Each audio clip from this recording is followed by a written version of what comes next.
Hello, welcome to the Run to Remember Memorial Marathon podcast. I'm your host, Kristen Fairs, joined by race director Carrie Watkins, and we have another great lineup of guests this week. We will introduce you to Dr. Susan Chambers, who is the new chair for the Oklahoma City National Memorial Foundation. We're talking the start and finish lines with Mark Hansen, who's the volunteer chair of two of the most impactful places on the course. And then we'll talk to News 9 anchor and reporter Storm Jones, who's here sharing his experience at one of the most fun neighborhoods on our course. And no, it's not Gorilla Hill. The 2024 OKC Memorial Marathon takes place the weekend of April 26th through the 28th. Visit okcmarathon.com and sign up to run or volunteer. Carrie, here we are. We're like 90 days away. Which is really hard to believe. FY, that's 3 months. That's really scary. Yeah, it's a little nerve-wracking to me. The older I get, the faster these days go. It's kind of like running a marathon. It starts slow and then you go pretty fast. Yeah. Here we go. We're very excited about today, and we've got a lot of runners signed up. The numbers keep growing, but we're missing a few states. But only 4. All right, so let's go over those. I think that's pretty amazing. So we need someone from West Virginia. Okay. Vermont, yes. Delaware. Delaware was the holdout last year. It was, and we got somebody. We know someone there. We got to call them. Yep. And Rhode Island. Okay, so if you know somebody from Vermont, Delaware, Rhode Island, or West Virginia, get them to Oklahoma City the last weekend in April. We got to have all 50 states, and anyway, we're going to work on that. But we're hoping this helps push the word out that we're missing 4 states, and we want all 50. We want all 50 states represented. We want other countries represented. That's right. Yeah, it's a very, very fun race. It's a good time to show off OKC. That's right. Come Run to Remember the last weekend in April. So West Virginia, Vermont, Delaware, and Rhode Island, get on it. Let's get it done. All right. Let's see. Next week, we hope we can report that we're at all 50 states. We're covered. That's right. All right. Okay. We're going to start off with Dr. Susan Chambers, who is very familiar with the Memorial Marathon, and she's going to run the race for the first time this year. She has a lot of strong connections to the OKC Memorial and the Marathon. Dr. Chambers, we're so glad you're here today. You are starting off, you're the new chair of the OKC National Memorial Foundation. You just took over, and I think, a couple days in, Carrie has you on a podcast. Correct. We got a busy day. Yeah. Yes, Welcome. This is my first podcast ever in my life, so getting to do something new today. Well, good. That's awesome. Yeah. So you know a little bit about the run. Your house is on the course. Yes, I'm actually I like to take credit for Gorilla Hill, but I get no credit. I'm at the base of Gorilla Hill where the hill starts to climb. And we've had so many memories through the years of cheering people on. I put out signs for my nephews who run. And she got a marker board. She changes out the names. Yeah, different patients of mine that I know are running. I'll say, go, go, go. And my nephews do that Forrest Gump relay, and I'm always putting stuff out for them. But even early on, it used to go in front of my house and then turn right there. We used to use your driveway, I think. Yeah, it was so much fun. The runners are so nice and so appreciative. It's been great. Well, and people are always really excited when they get to that spot of the race because it is a fun spot. You're about 7-ish miles in, and right. so you're kind of starting to get your groove. You need a little pick me up, and people really get excited when they get to that base of that hill and start to see all the excitement in the neighborhood. Yeah. It's a really fun area to be. I think everybody should experience Gorilla Hill in one way or another at some point, whether you're volunteering, running. Yes. Get Absolutely. there and check it out. Or just watching. That's right. It's a good place to watch. Yeah, it's a good place to watch. If you go back to 1995, you are a doctor. You came to the site. What do you remember about the bombing and those very first hours? I remember, like most people do, thinking, what just happened? I thought a bomb had gone off in our building, and I was on Northwest Expressway near Baptist Hospital. And very quickly we knew what happened and got organized at the hospital like many hospitals did. And unfortunately, or fortunately, whatever, not very many people came there for us to treat. And then in the days after, also that day, I was very worried about my next door neighbor, who is an assistant U.S. attorney at the time, who was down there, but there was just no phone communication there for a few hours. But then the days after I was able to serve in some of the medical tents down on the site, and that was a wonderful experience, just seeing so many people working to try to rescue people, try to clean things up, and anyway, it was a wonderful experience for me. I don't know how much I helped anybody else. It was more taking care of the firefighters and the first responders, and that was a critical role. Yeah. So, but it was a wonderful experience. I still have my name badge. You do. There you go. Yes. We know where to put that when you're ready in the archives. But you think about the Oklahoma Standard and how that really came to be in those days. And that was just Oklahomans helping Oklahomans. Right. And the world stopped and watched. And so we don't poo-poo those ideas, because of all the people who came and helped, they made a huge difference to all those who were on the front lines working. So many different kinds of people, and everybody with the same goal. Nobody was there for themselves. They were all there to try to help. And that was not just right there. It was churches all over the place. It was amazing. Yeah. Well, rumor has it you're running a race. As chairman, you got start and finish line duties, but you're going to squeeze in a race. Tell us about that. I'm going to run the senior marathon. Woohoo! Woohoo! Can't believe it. Yeah. Yeah. So you're running a mile or two a week? I'm running 1.2 miles. You got it. But you got to gear up to that. Yeah.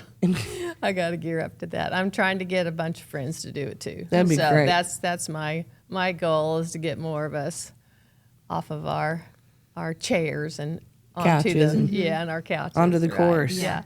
It's fun. Carrie and I had a good time down there last year with the seniors. One of the best. It was. Yeah.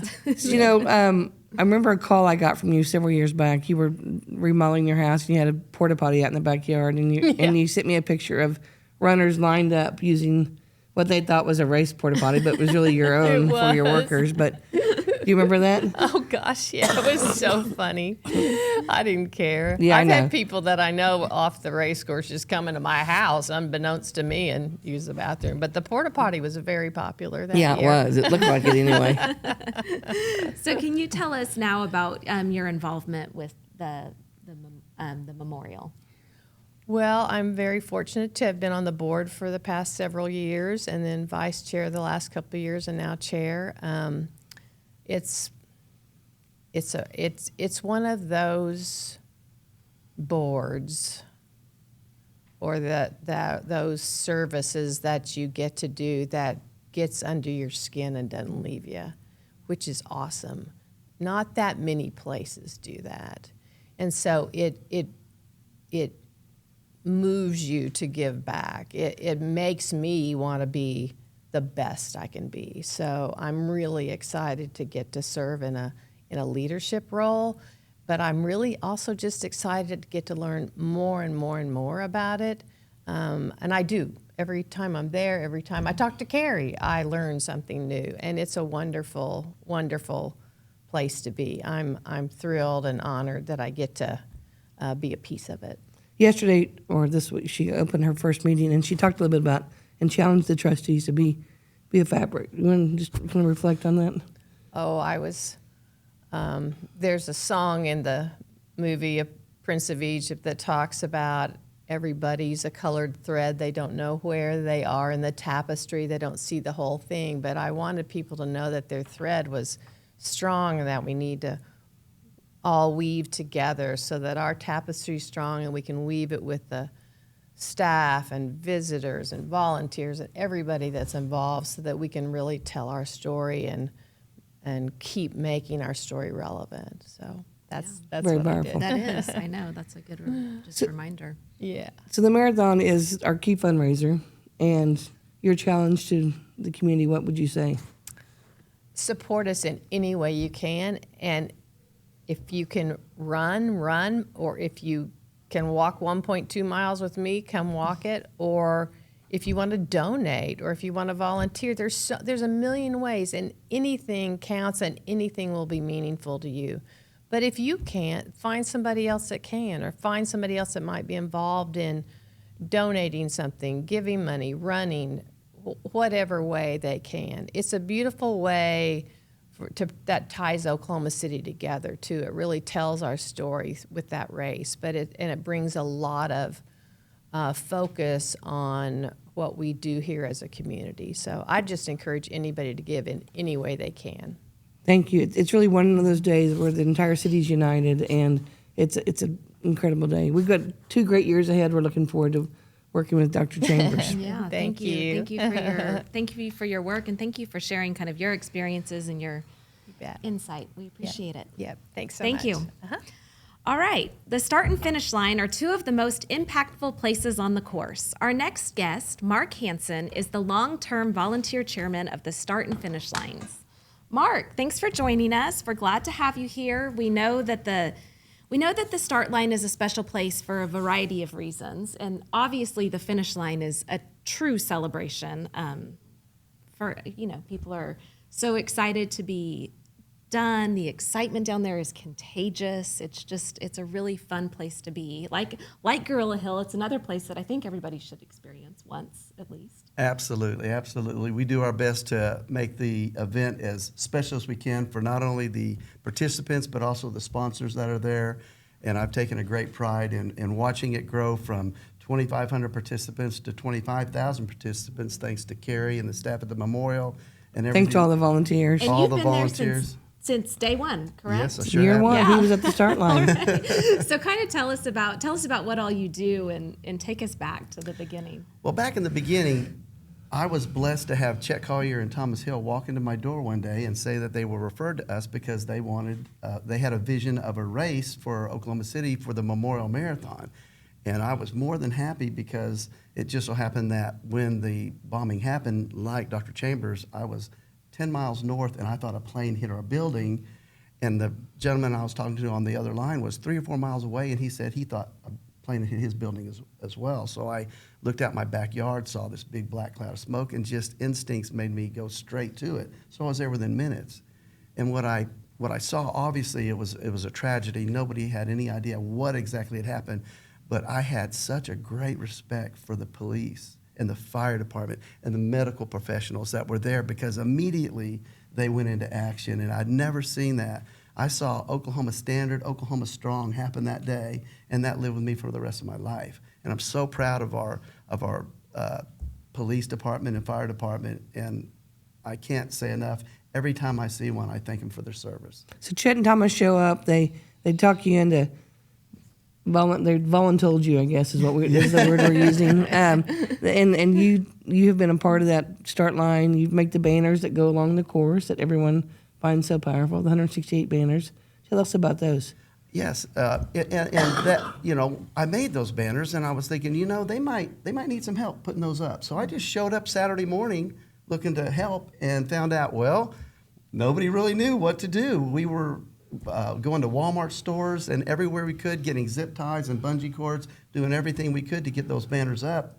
We literally finished about 3 hours before the race started that day. And then about a month later, Chet comes and calls me and says, Mark, we're wanting to donate all the money to the marathon, so we're looking for some volunteers, somebody to maybe be a chairman if you'd like to be the start-finish chairman.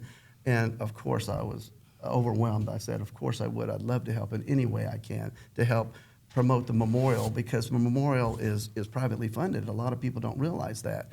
And so it's grown over those years. So the banners on the course, the pole banners, if you've driven the course or been on a street where the banners are, those mean so much to me, because I have to make sure every one of those 168 banners are up day of the race and coming up to it. So we have people out on the course watching. My staff at my sign company drive the course often and look for any kind of banner that might be out of place, because you never know when a person's running what they're running for, who they're running for. And if they run that 26.2 miles and they don't see that banner, it could be crushing for them. Mm-hmm. So we have to make sure that they're up every year. Yeah, I don't know if you guys know this, but March and April are kind of windy around here. Yeah.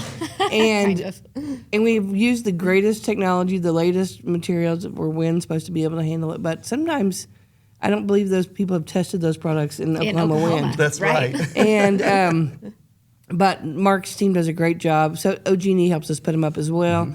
And what a combination. But when we survey the runners, people talk mm-hmm. about one of the most meaningful things is the 168 banners along the course, and how when they're just about to give up, they look up on one of those big, tall light posts along Classen or wherever and see someone's name. Mm-hmm. And I think when they start to come up too, just because they 1st of April, up, right? Yep. Is when you're you're getting tired in the training process. And so you're doing those long, maybe 20, 22-mile runs if you're running the full marathon. And you need that reminder then of why we do this and why our race is more than it's not just another marathon. It's truly a run to remember. And it serves as that reminder for people starting then when things start to get hard in the training that we're doing this for a reason. Absolutely, and that's the purpose. What's your biggest worry every year? Wind. I'm with you. You know, there was a years ago that when the wind-resistant material first came out, Devin was like, let's build a massive finish line. We built one 10-foot tall, 40-foot wide, and had to build two of them back to back. And we had 55-gallon drums of water securing those. Well, it just so happened that Sunday, 50-mile-an-hour winds. Wow. It was so I was ridiculous. scared to death about those blowing over, but the Lord blessed us and we got through it and said, we'll probably never do that again. We'll go a little bit smaller after that.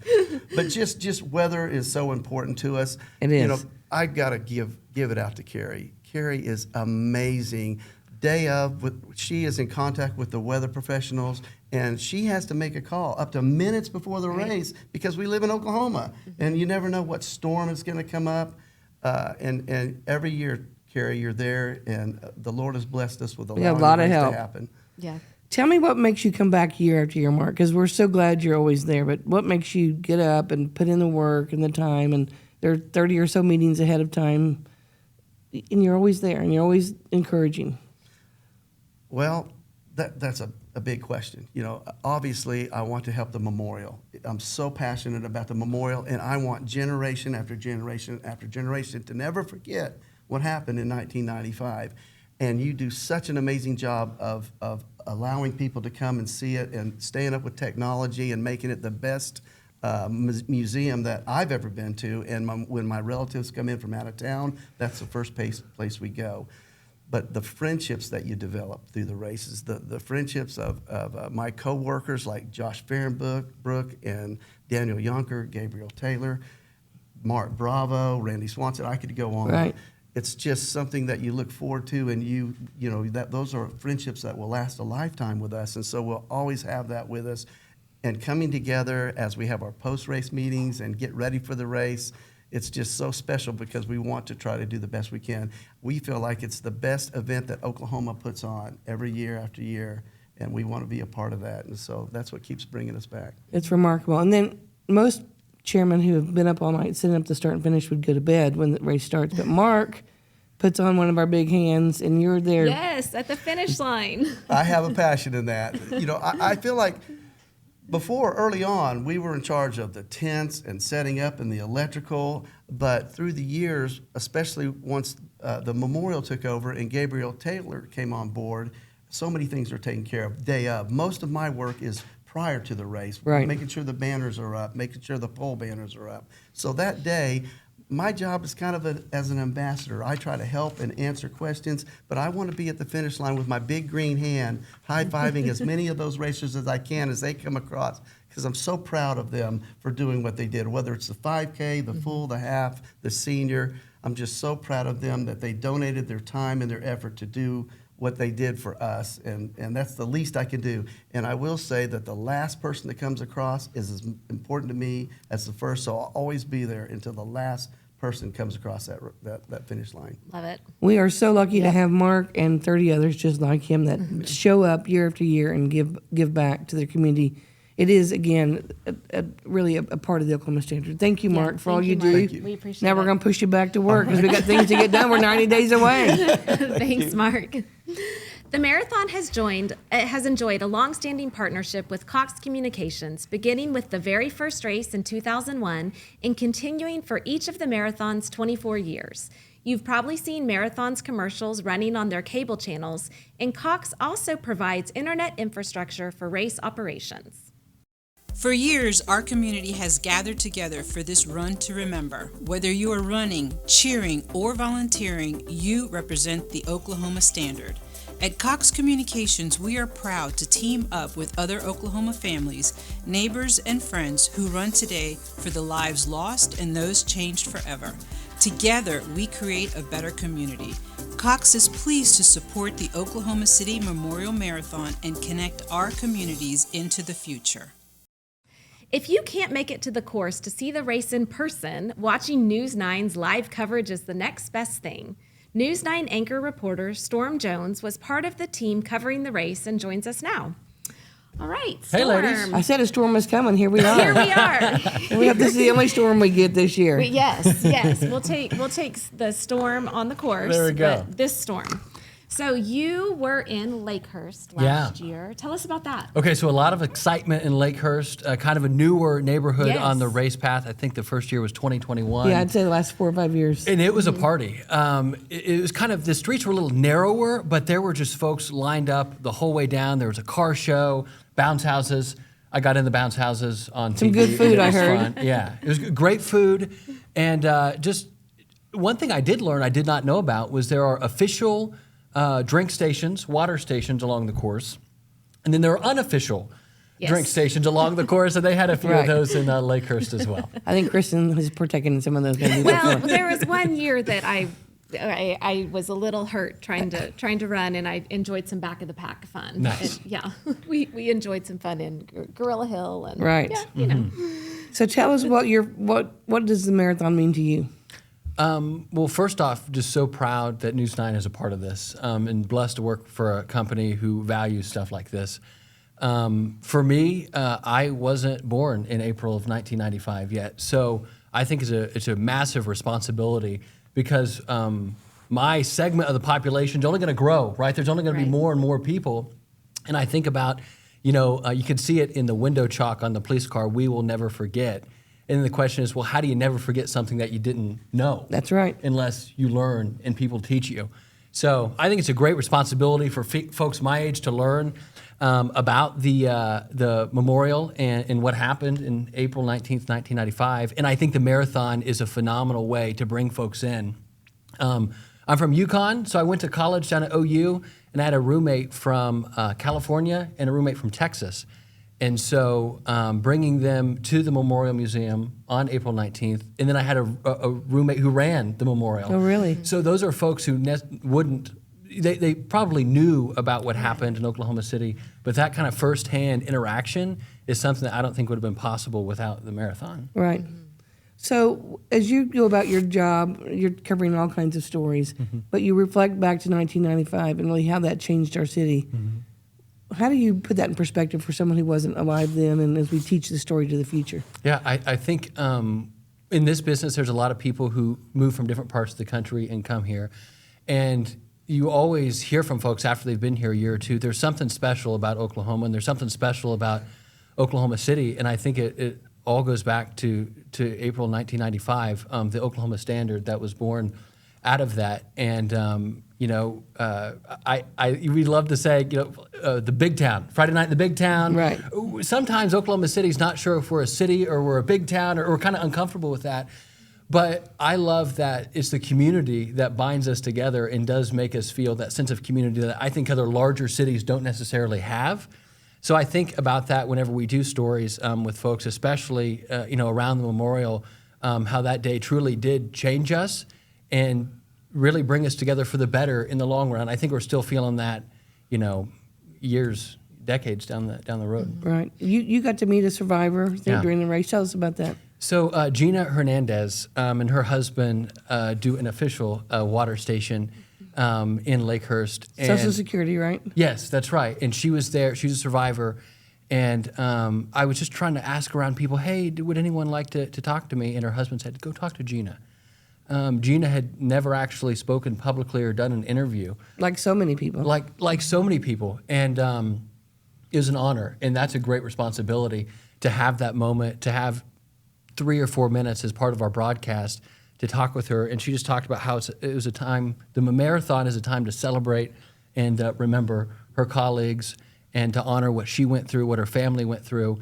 And you could just feel in the middle of all this excitement, all the joy on the day of the marathon, to hear Gina talk was really special. And I'm so grateful and blessed that she shared that with not only me, but our viewers. And Gina has come back year after year volunteering at a water station. Right, they do. And says she plans to do it, as long as she can. Yeah, it's really remarkable. When you get down to it, this is a story about people, just ordinary people doing their jobs, and a couple of perpetrators thought they could change our country. And you look at the strength of Gina and so many others who have said, not us, we're not going to let you get us. And when you go out on that course and you run and you celebrate life, I mean, we talked about this in our trustee meeting, like it's a capstone of April. There's probably better months to run a marathon in Oklahoma, but it kind of ends the month, which is a heavy month, but it also brings people to a realization that we've been on this journey, and we are running to remember and to celebrate life. And that's really not much more we could do to really keep this in the front of minds of people when we can bring hundreds of thousands of people either on television or on the streets together to remember. Yeah. Thank you for being a part of that storytelling. Well, thank you, guys. Are you going to be in Lakehurst again this year, or do you know? I think so. We'll see. They're still working on some of the assignments. Sign me up. I loved it.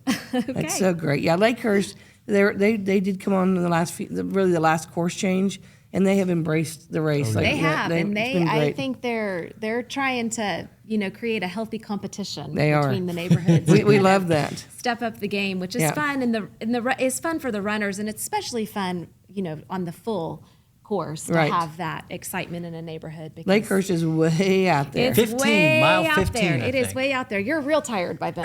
Yeah, I don't know, but I'm tired just talking about it.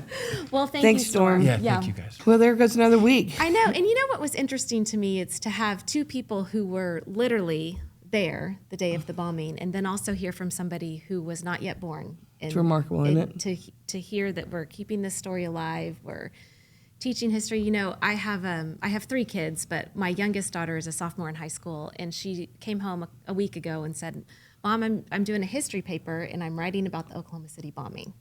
And I thought, wow. I mean, it's interesting to me. My first thought was, well, that's not history to me. 50 years. Right, yeah, right. And then I was like, well, I guess that is history. Almost 30 years. But so just to continue to teach these children the story of very important part of the Memorial's mission, and the marathon makes that possible. Mission. Yeah, and it is. It's a way that a lot of people learn about it. So I'm glad to have that. Any way we can teach the story, we're willing to do it in a way that honors the mission. So thank you to the folks who were around the table today. Yeah. We heard from some great listeners this week. We did. We love to hear from our listeners. Yeah, let us hear from you at okcmarathon.com. But we heard from Courtney from Paris, Texas. She enjoyed the podcast, but she was asking about the app, and we talked about this. We're trying to finish the app. And I said this, I think, last week, a new year, a new app. We're kind of tired of changing the app, but it's a technology issue. We're trying to do it where when you go into the app, you can get your information and your race information without having to go in and out of the base. And so we've mastered that. It's in the final days. I'm hoping in the next 2 weeks.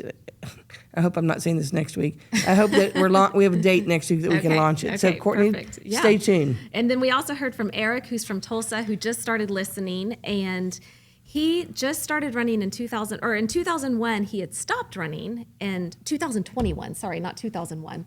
He probably wasn't born in 2001. Probably not.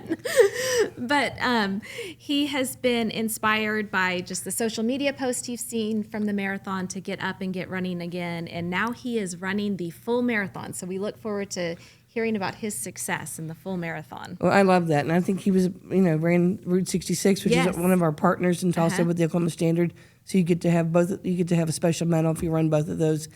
When you think about Tulsa, those folks came. Those folks drove over and were an important part of the rescue and recovery as well. They're an important part of our story. There was not a turnpike on April 19th. There was no division in the state. And when you look at other great states, most great states have more than one great city. So sometimes there gets to be a rivalry, but I loved hearing from him and hearing his story, and we're glad he got back to running, and we're so glad to have him back, and we look forward to meeting him race weekend. Yeah, so let us know what you think. Send us how you're doing in your training, any ideas you'd like us to talk about, and just give us your feedback. Don't forget to download, listen. You can watch us this year, which is new. The Run to Remember Memorial Marathon takes place the weekend of April 26th through the 28th. If you're already signed up, grab a friend or family member to join you. Grab some volunteers. You can visit okcmarathon.com. Follow us on Facebook, Instagram, and TikTok for the latest updates. This is your host, Kristen Fairs. Let's Marathon.